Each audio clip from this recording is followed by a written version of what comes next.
uma parceria e nós somos muito gratos, né?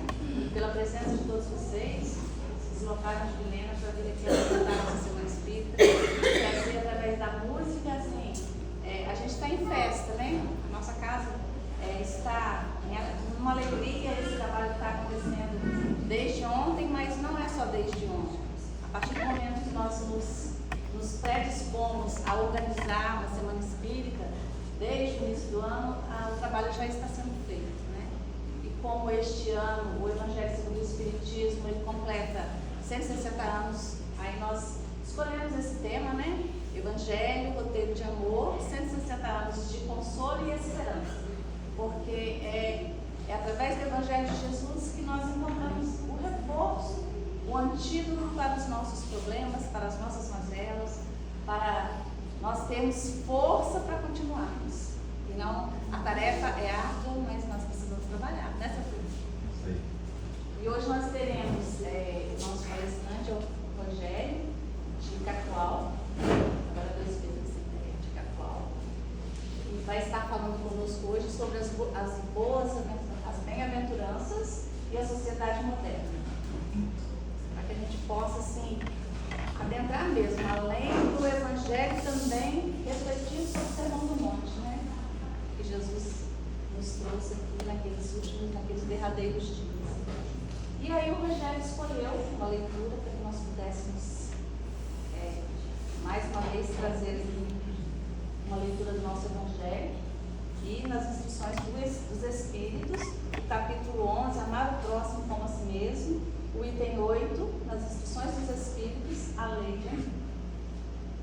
O amor resume a doutrina de Jesus inteira, visto que esse é o sentimento por excelência. E os sentimentos são os instintos elevados à altura do progresso feito. Em sua origem, o homem só tem instintos. Quando mais avançado e corrompido, só tem sensações. Quando instruído e depurado, tem sentimentos. E o ponto delicado do sentimento é o amor. Não o amor no sentido vulgar do termo, mas esse sol interior que condensa e reúne em seu ardente foco todas as aspirações e todas as revelações sobre-humanas. A lei de amor substitui a personalidade pela fusão dos seres, extingue as misérias sociais. Ditoso aquele que, ultrapassando a sua humanidade, ama com amplo amor os seus irmãos em sofrimento. Ditoso aquele que ama, pois não conhece a miséria da alma nem a do corpo. Tem ligeiros os pés e vive como que transportado fora de si mesmo. Quando Jesus pronunciou a divina palavra amor, os povos sobressaltaram-se e os mártires, ébrios de esperança, desceram ao circo. O Espiritismo, a seu turno, vem pronunciar uma segunda palavra do alfabeto divino.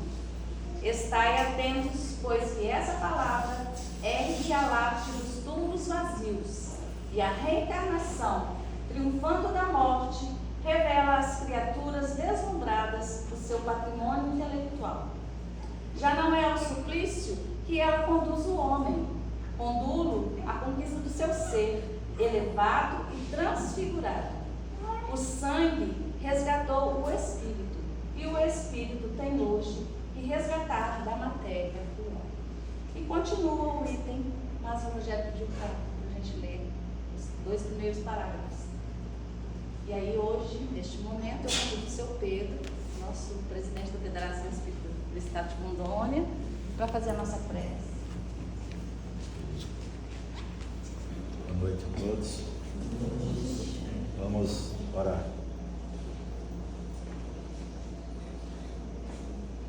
Pai nosso que estais nos céus, em toda parte,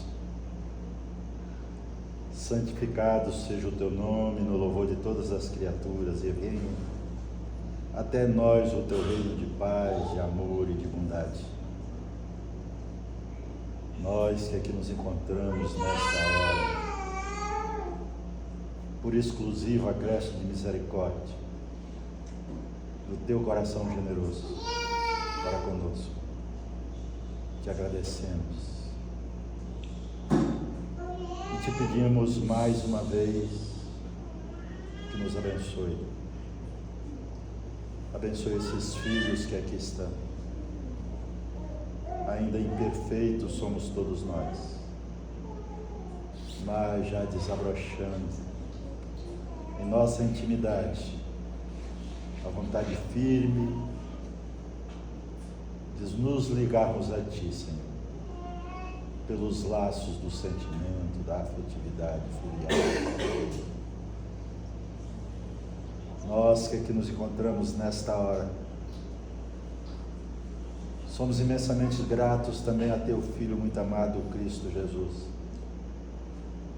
que tem nos permitido, nesta existência, o privilégio de conhecermos o cristianismo redivivo, a mensagem libertadora que o Espiritismo nos traz, para que, depois de séculos e milênios de equívocos, nós possamos trilhar o caminho seguro da libertação de nossos espíritos, tendo como roteiro seguro o Teu Evangelho de amor, luarizado para as nossas vidas pela mensagem espiritista.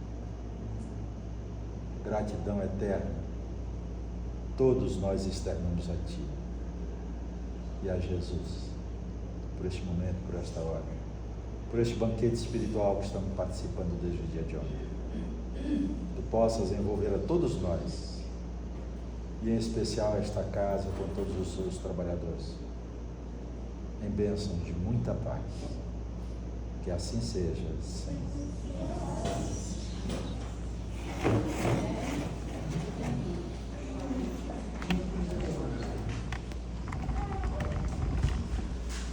Boa noite a todos, a todas. Que Jesus nos abençoe hoje e sempre. Muita alegria que estamos aqui. Os espíritos superiores nos ensinam que após passar milênios, milhões de anos nos reinos inferiores, tentando controlar a matéria, onde se olharmos uma ameba que tem profunda dificuldade em controlar uma única célula, até os primatas mais evoluídos como um chimpanzé e um bonobo, nós veremos que são seres completamente diferentes, muito mais complexos os primatas. É o princípio inteligente que foi evoluindo aos milhões, aos bilhões de anos, até que um dia quis o Senhor, em algum momento perdido na areia do tempo, que nós fizéssemos a primeira reencarnação na condição humana. Todo o passado fica como um conhecimento para o corpo, para, por exemplo, a gente dominar as nossas funções renais, hepáticas. Ninguém está pensando, coração bata, pulmão inspire, veias levem o sangue. Isso nós treinamos nos reinos inferiores e dominamos isso naturalmente. Agora, nós éramos, fazendo as primeiras encarnações, seres muito especiais. Nós éramos seres inteligentes, mas vivendo numa condição primitiva, porque as primeiras reencarnações nossas foram feitas em mundos primitivos, em mundos inferiores, que representa para nós, e possivelmente nós, a maioria de nós, tenhamos reencarnados aqui assim, na época dos homens das cavernas. Aquela vida em que tentávamos controlar o fogo, que tentávamos sobreviver o mínimo, nas condições mais difíceis.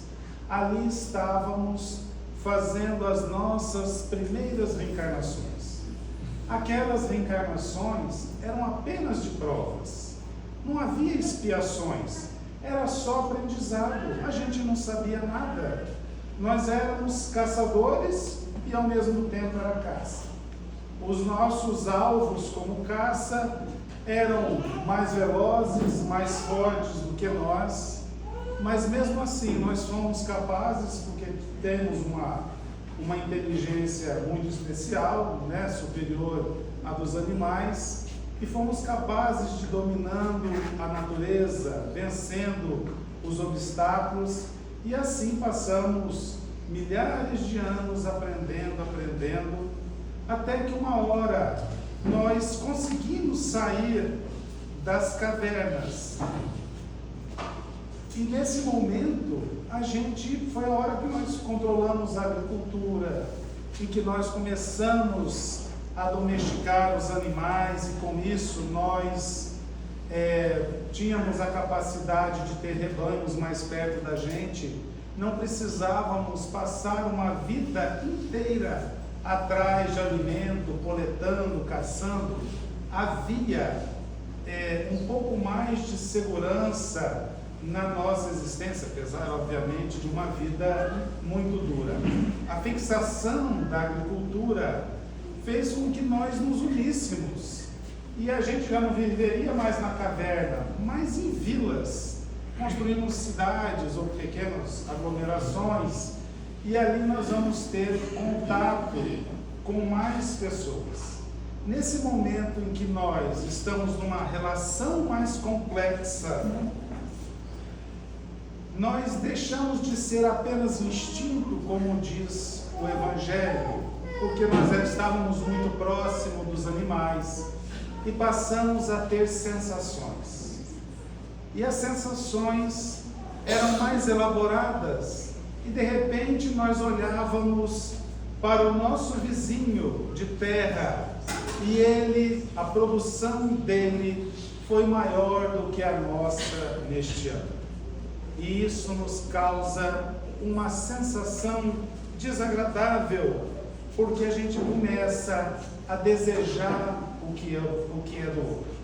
Então a ideia de posse, de orgulho, né, de desejo, a vaidade, vai surgir nesses momentos. E é a hora em que nós começamos a planejar, por nos tornarmos mais complexos, planejar a derrota do outro.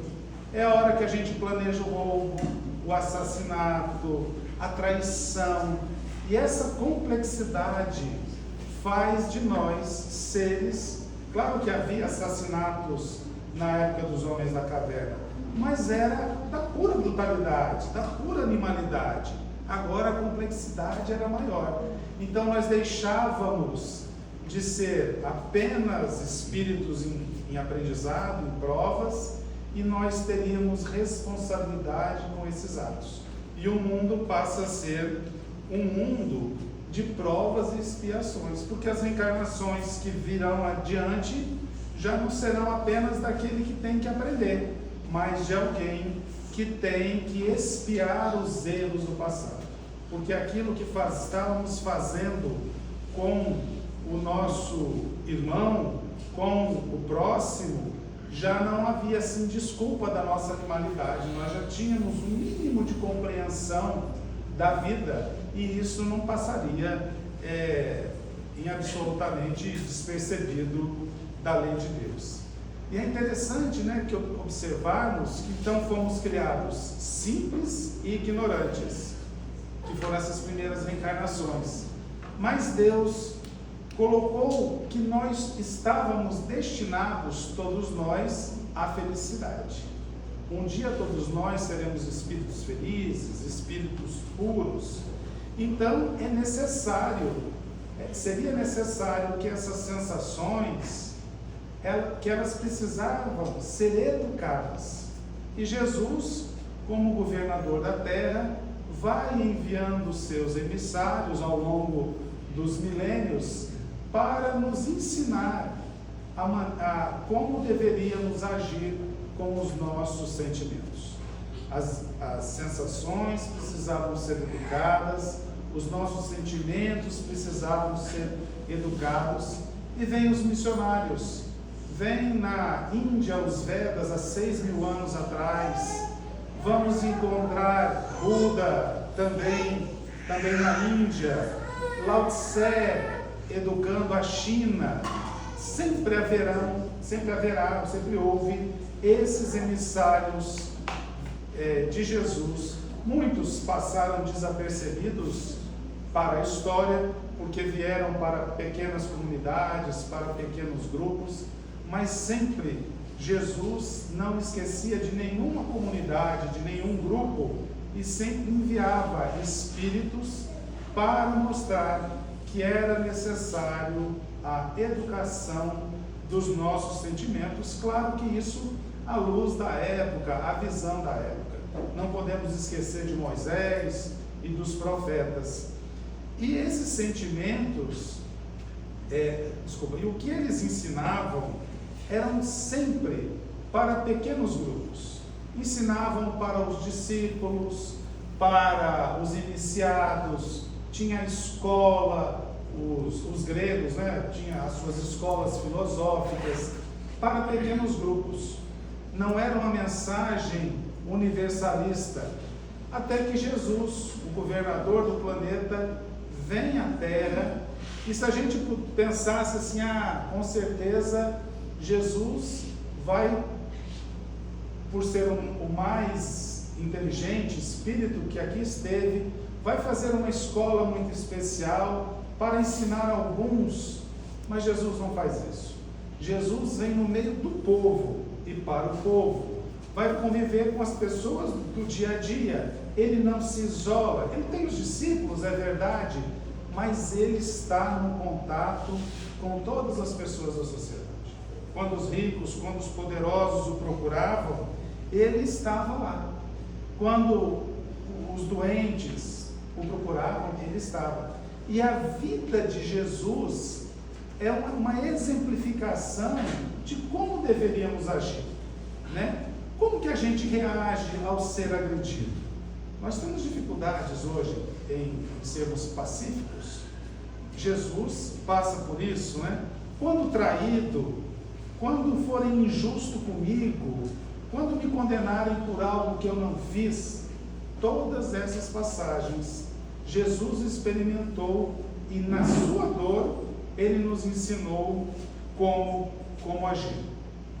E nós temos muita dificuldade em lidar com os embates, com os nossos erros, aceitar que erramos. Quando a gente erra, a gente muitas vezes bota a culpa no outro. Não, eu xinguei porque ele me xingou primeiro. Não, eu briguei porque ele falou algo comigo. A gente consegue inverter e colocar a responsabilidade no outro e nunca a responsabilidade na gente. E há um momento em que Jesus faz o Sermão do Monte e faz as bem-aventuranças. As bem-aventuranças são tão fantásticas que Gandhi, quando leu, disse que se a sociedade ocidental perdesse todo o conhecimento e sobrasse o Sermão do Monte, nós seríamos capazes de reconstruir a sociedade em bases sólidas. Imagine a leitura que esse espírito conseguiu fazer da mensagem das bem-aventuranças, que a gente não consegue, né? Que a gente tem dificuldade até hoje. Ele não sendo cristão, né? Sendo hindu.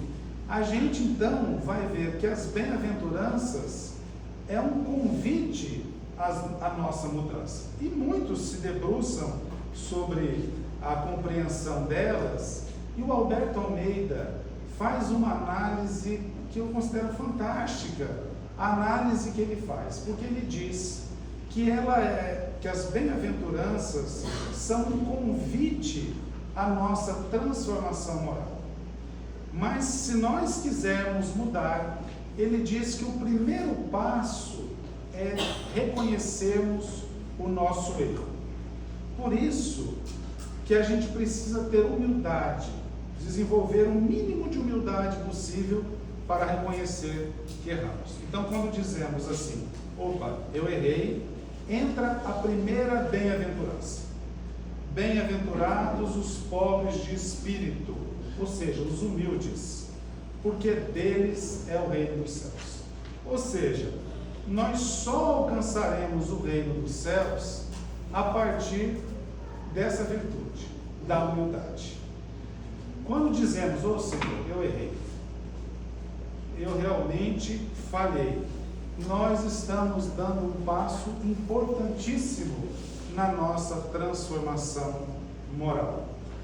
Enquanto isso não acontecer, enquanto a gente não reconhecer que nós que erramos, nós ainda estaremos congelados, né, no nosso orgulho.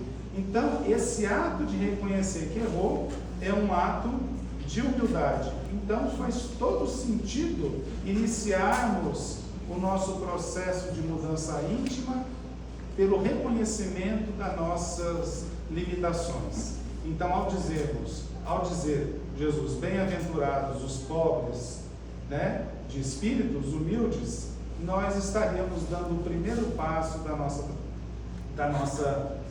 transformação. Quando nós reconhecemos que erramos, aí dá uma tristeza na gente e a gente tem vontade de chorar. Por isso a segunda bem-aventurança.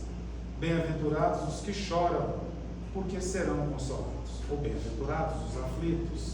Mas nesse sentido, dessa análise, é no sentido do choro. Daquele que se reconhece pequeno, pecador, que errou. Então, esse ato de chorar, ele faz muito bem para nós. Seja fisicamente, seja psicologicamente, de reconhecer, né, que erramos. Então, lamentamos o nosso erro. O Cristo vem, através dos seus emissários, nos consolar. Ele vem para nos ajudar, como se dissesse: encosta teu ombro aqui, tua cabeça aqui no meu ombro, filho, e chora. Chora porque vai te fazer bem. Mas não adianta a gente apenas chorar. Não é por quanto tempo que a gente vai chorar. É necessário que a gente se acalme. E por isso vem o terceiro passo. Bem-aventurados os mansos, porque herdarão a terra. Então, depois de chorarmos, há em nós uma sensação de alívio. Porque não adianta chorar e se martirizar por muito tempo. É necessário que a gente modifique o nosso pensamento e que a gente se acalme, porque se a gente fica chorando muito, nós vamos ficar naquela sensação de culpa. E a culpa continuará sendo um peso. A gente, na verdade, não estará fazendo uma transformação verdadeira. É necessário que a gente reconheça, que a gente acerene, né? E na mansidão a gente se planeje para uma transformação moral. Então, o manso é aquele que tem paz, que tem tranquilidade após chorar, porque a culpa nos imobiliza. Quando nós temos muita culpa, a gente fica parado e a gente não consegue agir. Pensemos em Paulo, o apóstolo. Se ele tivesse carregado a culpa da morte de Estevão, da partida de Abigail, das leis que ele manipulou, que ele ajudou que fossem feitas para a perseguição aos primeiros cristãos, ele ficaria imobilizado. Mas ele foi capaz de se desculpar e de querer agir, de seguir em frente. E nesse sentido, né, era a hora do trabalho. Então, ele faz isso. Por isso o quarto passo. O quarto passo é daqueles que têm bem-aventurados, os que têm fome e sede de justiça. E qual Paulo, né, é a hora em que nós olhamos para trás e nos dá o desejo de resolvermos aquilo que erramos. Então, é a hora de nós pedirmos o perdão, de irmos na direção daqueles que nós erramos. Allan Kardec, em O Livro dos Espíritos, pergunta às entidades superiores se bastava o arrependimento. E os espíritos dizem que não, que o arrependimento é muito importante, porque é o primeiro passo, mas que era necessário que depois do arrependimento viesse a reparação. Então, eu tenho fome e sede de justiça, de corrigir os meus erros. Eu já não estou mais preso à culpa. Eu quero me refazer. Eu quero pedir desculpa e ajudar aquele que eu errei, ou, se não for possível aquela pessoa, eu colaborar com a sociedade, com a comunidade.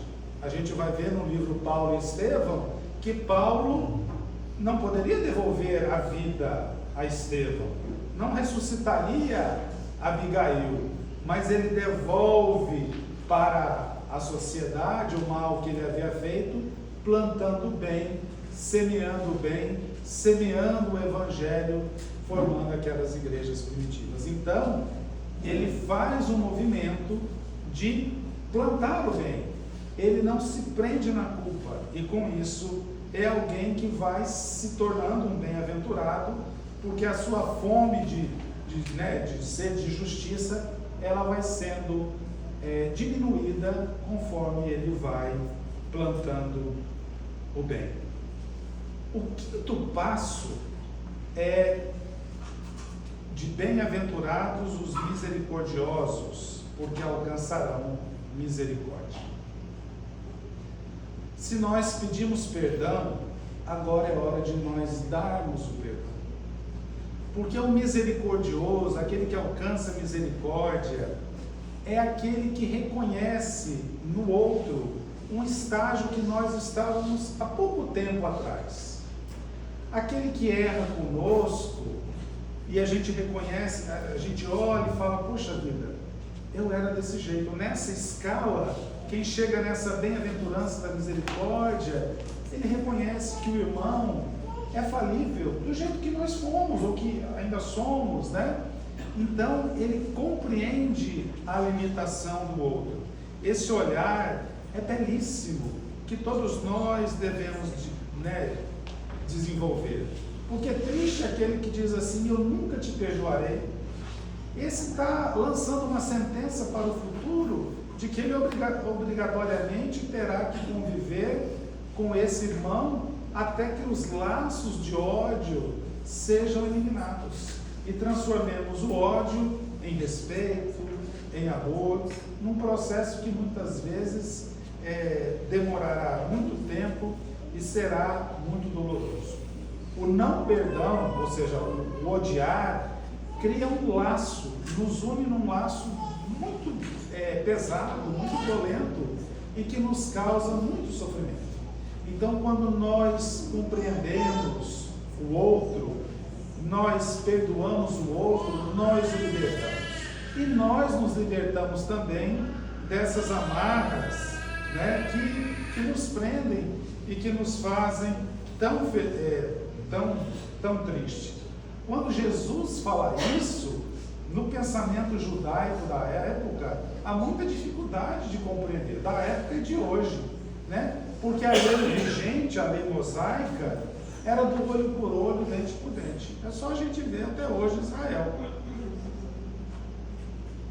Gaza manda 10 bombas, eles devolvem 20 ou 200. O Líbano faz a mesma coisa, eles devolvem. Porque há uma dificuldade no processo de compreensão até hoje dessa questão do perdão na forma como Jesus ensinou dentro do pensamento judaico. O espírito Marco Prisco, num livro chamado Momentos de Decisão, ele diz que quando nós ofendemos alguém, nós devemos ir até a pessoa e pedirmos perdão. Olha a dificuldade que é a execução de uma tarefa dessa. Bater na porta da casa do amigo e pedirmos perdão. Se ele nos perdoar, ótimo, porque nós dois estamos em paz. Se ele não nos perdoar, aí o problema passa a ser da pessoa, porque nós fizemos a nossa parte, nós oferecemos o nosso melhor, que era o pedido de desculpa sincera e verdadeira. Então vocês veem que a misericórdia, aqueles que são misericordiosos, é um passo bastante avançado e que todos nós, nesse processo de educação, um dia chegaremos. Então, se eu já me reconheci pequeno, se eu já chorei, se eu me acalmei, se eu me acelerei, se eu já pedi perdão e se eu já perdoei, agora eu chego num outro estágio, que é da sexta bem-aventurança. Bem-aventurados os que têm puro o coração, porque eles verão a Deus. Então, aquele que perdoou, que pediu perdão, ele está com a alma limpa. É aquele que vai reconhecer a obra de Deus de uma beleza que ele nunca viu. Quem odeia consegue ver a beleza de um pôr do sol, de um nascer do sol, de um sorriso de uma criança? Não. A gente tem muita dificuldade, nós somos carrancudos, nós nos fechamos nos sentimentos mais tristes. E quando nós nos libertamos desses sentimentos, nós reconhecemos quanto que Deus é grandioso para com todos nós. As belezas sempre existiram, mas nós fomos ou éramos incapazes de reconhecer o quanto que Deus estava presente em nossas vidas em todos os momentos da nossa existência. Nós já cuidamos de nós já estamos em paz conosco mesmo. Agora é necessário que olhemos para fora e possamos colaborar com a sociedade. E por isso vem a sétima bem-aventurança. Bem-aventurados os pacificadores, porque eles serão chamados filhos de Deus. Não são os passivos, são os pacificadores. São os que trazem paz, né? E plantar a paz é um desafio muito grande, né? Que muitas vezes vai ser um processo doloroso, porque esse pacificador é aquele que tenta conversar, que tenta acalmar as partes, né? Nós, nesse processo de pacificação, o local que nós mais devemos pacificar é o nosso lar. Porque no lar a gente tem as dificuldades, as encrencas, as incapacidades de conviver um com os outros. E se nós formos capazes de desatar esses nós do convívio, nós estamos sendo pacificadores. Talvez seja no trabalho que a gente possa ser pacificador. Se o teu ambiente de trabalho é um ambiente de fofoca, que tal eu me silenciar? Que tal eu oferecer uma outra face daquele colega que todos falam mal, eu falar o bem? Então é nesse círculo que a gente vai pacificando. Dentro do centro espírita, a gente vai tentando desatar os nós para que todos possam conviver bem. Porque todos nós somos limitados. Todos nós temos os nossos defeitos, as nossas limitações. Então, o pacificador é aquele que consegue ajudar para que o ambiente se torne melhor.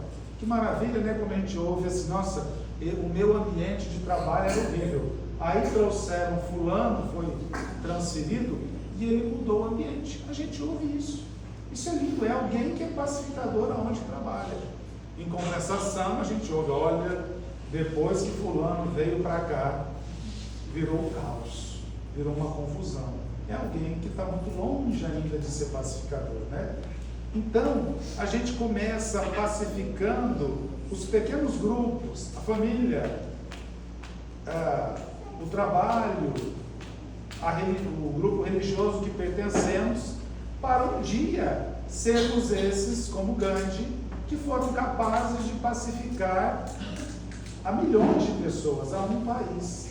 Então, o trabalho dos que são grandes hoje, exemplos para nós, começaram com pequenos trabalhos que eles realizaram há muito tempo nas suas famílias. E as próximas duas bem-aventuranças são dois passos que andam muito juntos, que é bem-aventurados os que são perseguidos por causa da justiça, porque deles é o reino dos céus, e bem-aventurados sois vós, quando vos injuriarem e vos perseguirem, e mentindo, disserem todo mal contra vós por minha causa. Ou seja, aquele que planta a paz, ele será olhado por uma sociedade que não é pacífica com profunda desconfiança, né? A pessoa vai ter dificuldade de entender como que aquela pessoa, que aquele pacificador é tão bom, como é que ele é tão humilde, como é que ele quer pregar paz, porque a maioria de nós, a massa da sociedade, ainda tem dificuldade lá no primeiro estágio, de ter a humildade de reconhecer que errou. É tão difícil ser pacífico que Gandhi morreu assassinado, né? Então, a sociedade olha e fala, isso aí está mal intencionado, ele quer alguma coisa, ele vai tirar proveito. Mas na verdade, quem carrega em si essa qualidade, ele não se detém, porque ele tem profunda confiança em si mesmo, de que ele está executando uma tarefa para o bem da humanidade.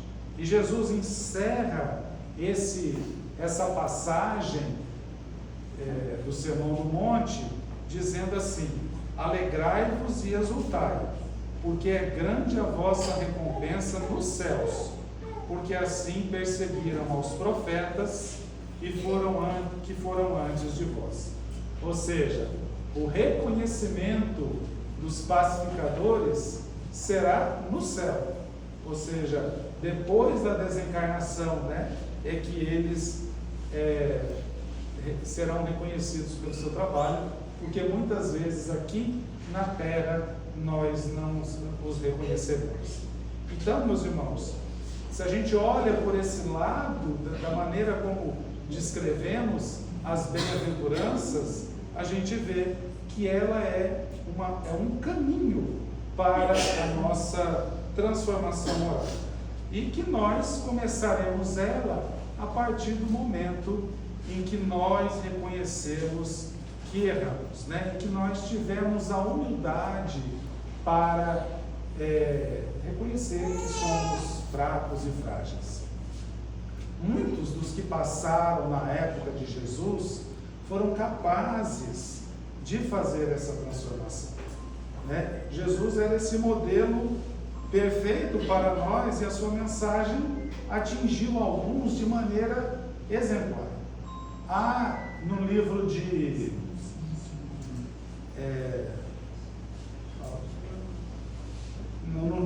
no livro A Boa Nova, do irmão X, e também da nossa querida, a Nélia Rodrigues, algumas passagens que relatam a relação de alguns espíritos encarnados, alguns personagens que nós conhecemos aqui da Bíblia, do Novo Testamento, com Jesus.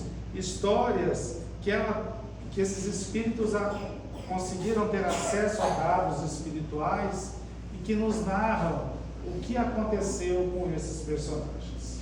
Há uma história de uma menina que muito cedo fica órfã, chamada Maria, e que é jogada na prostituição, uma vida muito dolorosa, e ela passa muito tempo na prostituição, até que ela, que era belíssima, alcança a capacidade de ter a sua própria casa, o seu próprio bordel, um palacete que ela constrói numa cidade por onde passavam caravanas, por onde passavam autoridades. E ali ela era muito procurada pelos seus serviços sexuais. A cidade era Magdala, e ela era conhecida como Maria de Magdala, ou Maria Madalena, um aportuguesado nosso, né? E conta-se que era uma casa belíssima, com muitos servos, e que ela recebia os seus clientes, mas ela carregava profundas dores na alma. Era uma mulher boa, sempre que aparecia alguém que pedia uma ajuda, que estava com fome, ela mandava os servos oferecerem, e nunca alguém saiu sem receber alguma doação dela. mas ela tinha momentos em que batia nela uma angústia, uma depressão, um vazio existencial, em que ela não aceitava receber nenhum cliente. E muitas vezes os homens diziam, olha, a gente paga o dobro, e os servos já diziam, não, ela não receberá ninguém. Possivelmente num processo de obsessão, de profunda tristeza, de depressão, ela ficava isolada por um bom tempo. As pessoas diziam que ela estava endemoniada, até porque ela era mal vista pela sociedade, né? Os homens que a procuravam à noite, de dia fingiam o olhar para ela, né, de pecadora, e ela corria o risco de ser apedrejada a qualquer momento naquela sociedade tão preconceituosa da época. E ela então as suas servas começam a ouvir falar de Jesus, que era chamado de um libertador, e que fazia curas, e que fazia milagres, e que fez cegos voltarem a ver, aleijados a andarem. E uma serva fala, Senhora, hoje o libertador estará em Cafarnaum. E é uma cidade próxima de Magdala. E ela fala, mas será que o Messias vai me receber? Porque esses homens são puros, e você sabe da minha condição. E a serva diz, tente. E ela então pega um barco, as duas cidades estão à margem do lago de Genezaré, e ela vai encontrar-se com Jesus, num encontro belíssimo com o Mestre, em que Jesus diz para ela, né, que os pecados dela estavam perdoados e que ela seguisse. No outro dia, Magdala, a cidade de Magdala, fica empolvorosa, porque ficam sabendo que aquela mulher havia doado os seus bens, doado dinheiro para os pobres, libertado seus servos, seus escravos, e ela começa a seguir Jesus. Ela então acompanha Jesus até a crucificação. E Jesus ressuscita e aparece para ela pela primeira vez. E os evangelhos contam, né?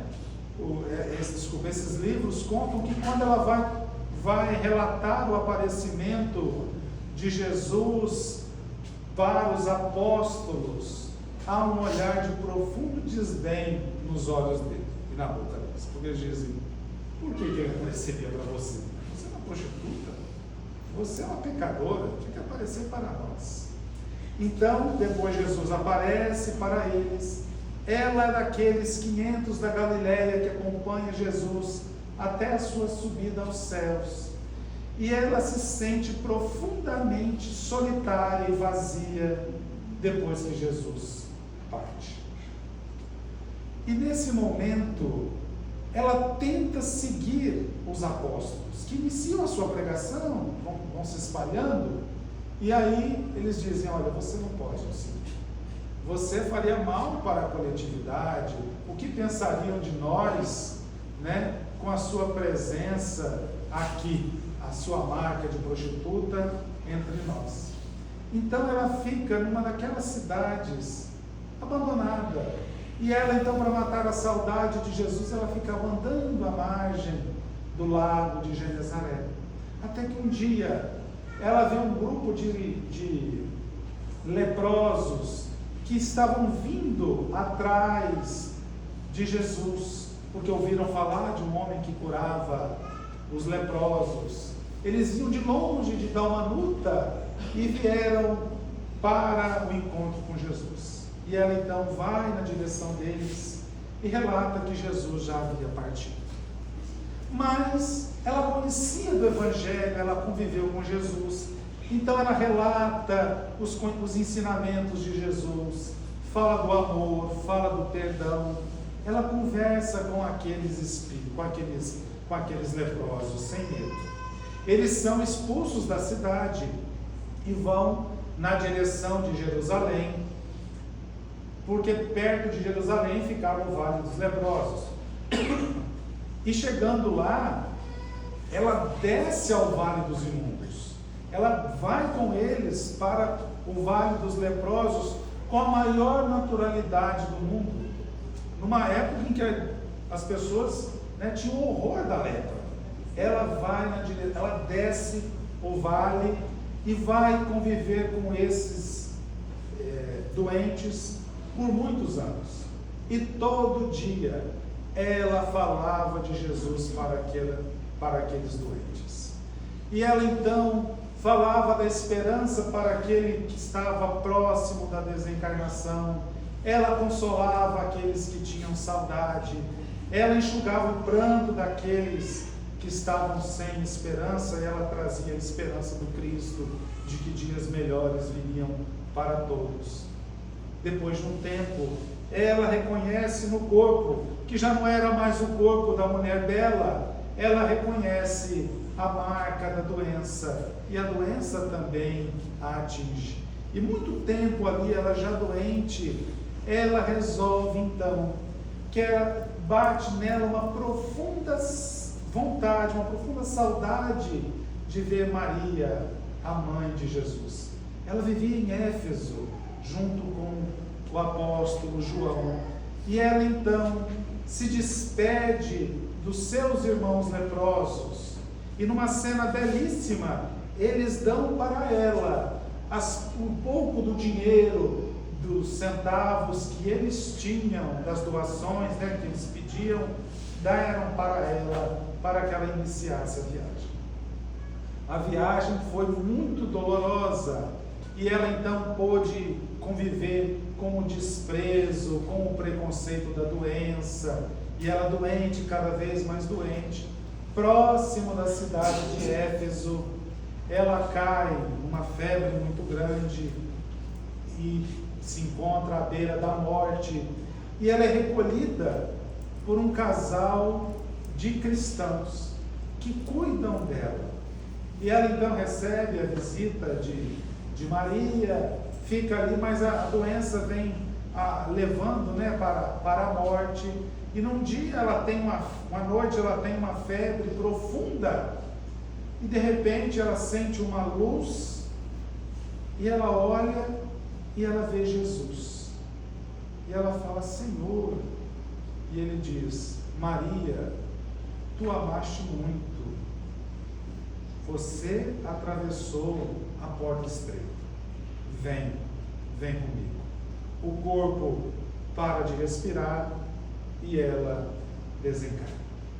Meus irmãos, um momento desse, muitos viveram naqueles instantes. Muitos daqueles primeiros que tiveram contato com Jesus conseguiram esse processo da transformação moral.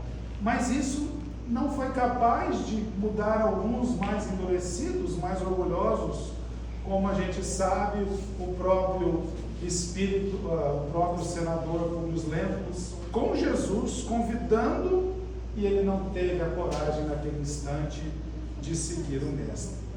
Jesus se vai, a mensagem dura 300 anos na sua originalidade, nós vamos perdendo a essência crística da humildade, do amor, e a partir dali fizemos horrores em nome de Jesus. Matamos aqueles que não acreditavam em Jesus. E depois começamos a nos matar entre os próprios cristãos, pelas subdivisões que apresentávamos, nós começamos a nos matar. Foram 1.800 anos, 1.500 anos de muito sofrimento e de muitos erros em nome de Jesus. Até que uma hora, a sociedade, cansada de ver tantos erros em nome da religião, cria pela primeira vez na história da humanidade um pensamento da não existência de Deus. Surge no final do século XVIII para XIX, com os pensadores alemães, como Nietzsche, como Schopenhauer, a ideia de que Deus não era necessário. Para que Jesus, quem acredita em Jesus só faz guerra, Então vamos viver sem Jesus, sem religião, vamos viver o materialismo, porque o materialismo vai nos fazer feliz. E a gente, nesse momento, a espiritualidade prepara a chegada da doutrina espírita, do espiritismo, para combater justamente o materialismo, né? E nesse exato momento há uma formação de um verdadeiro exército de espíritos superiores que nos trazem o livro dos espíritos e toda a sua codificação, e eles vão buscar na mensagem crística o nosso roteiro moral. Porque Allan Kardec pergunta aos espíritos qual foi o espírito mais evoluído que esteve na Terra, e a resposta foi Jesus. A partir dali, Kardec faz uma análise do pensamento do Cristo.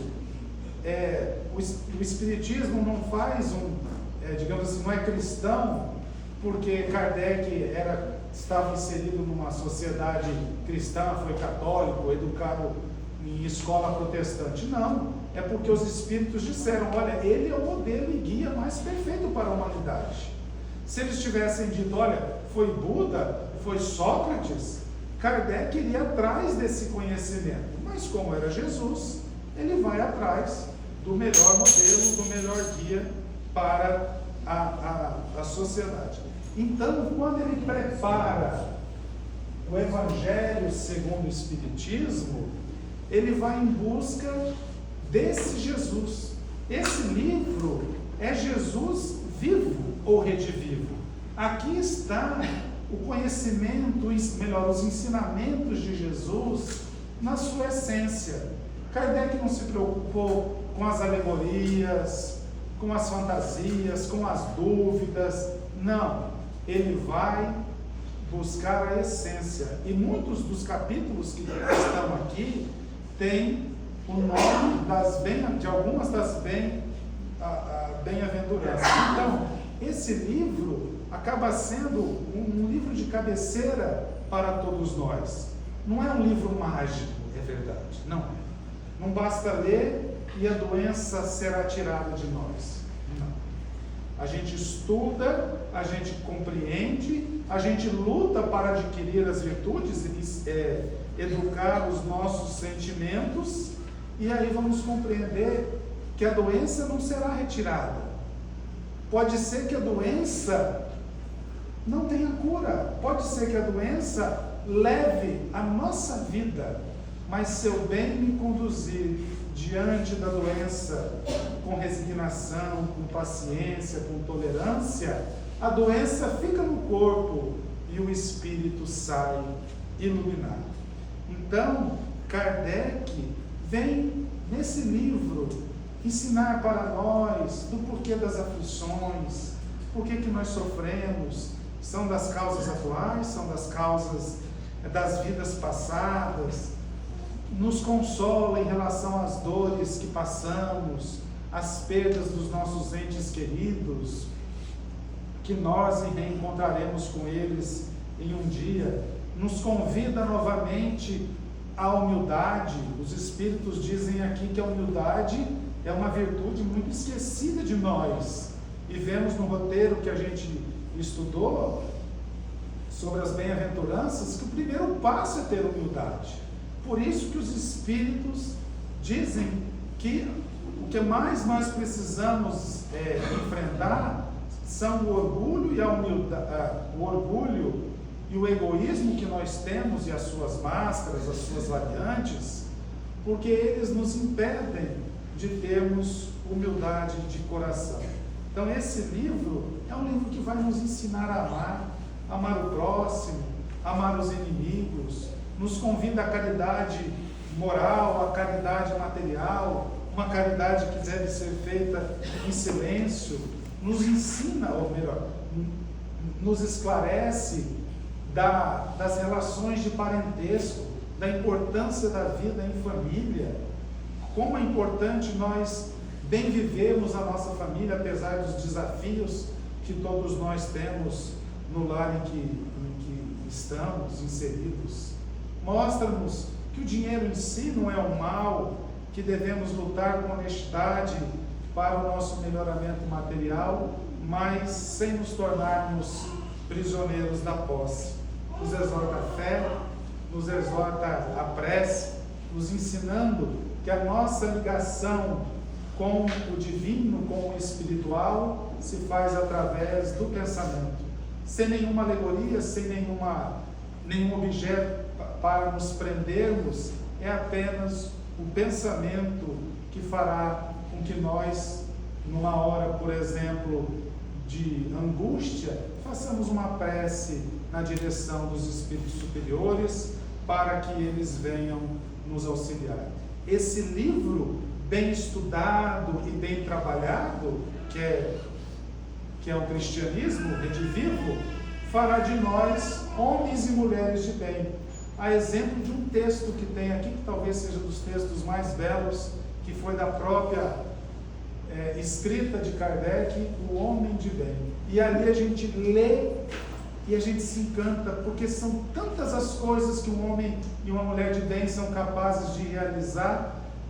A característica de uma pessoa dessa, a gente fala, nossa, eu posso alcançar tudo isso, porque todas essas qualidades estão potencialmente dentro de nós, porque todos nós estamos fadados a termos todas as qualidades e irmos ao longo do tempo deixando os equívocos do ego para trás e a luz nos alcançando e a felicidade nos acompanhando. Seu Pedro até falou dessa temática ontem, em que os espíritos dizem que se reconhece o verdadeiro espírita pela sua transformação moral e pelo esforço que faz, que emprega para domar as suas más inclinações. Vejam que não é só a transformação, é o esforço, porque muitas vezes a transformação moral a gente não conseguirá nessa encarnação. A gente não consegue se transformar em uma vida, a maioria de nós não vai conseguir isso. Mas o esforço para vencermos aquilo é reconhecido pelos espíritos. E a gente, quando olha para alguém viciado em alguma coisa, num crack, por exemplo, a gente vê a dificuldade que é para a pessoa vencer um vício físico, parar de fumar, parar de beber. Como é uma luta, como é difícil. Agora imagine nós vencemos as nossas más inclinações. Então, o processo de educação moral nosso, de transformação moral, de educação dos sentimentos, é um processo urgente, mas não pode ser assim, de maneira esbaforida. A gente precisa estudar, e o Espiritismo nos convida a essa análise. Joana de Ângeles, na sua série psicológica, fala muito da gente, porque muitas vezes no Espiritismo a gente quer pôr culpa muito no obsessor, olha aí, no outro. A gente não tem a humildade de reconhecer que nós é que erramos, nós é que demos brechas para muitas vezes sermos atacados. Então, meus irmãos, nós não tivemos a oportunidade de andar na praia ouvindo a mensagem de Jesus. O Cristo para nós é o Evangelho, é o Cristo redivivo, e a essência do amor de Jesus está aqui. Que todos nós possamos então alcançar a educação dos sentimentos e com isso alcançaremos a felicidade. Que Deus nos abençoe.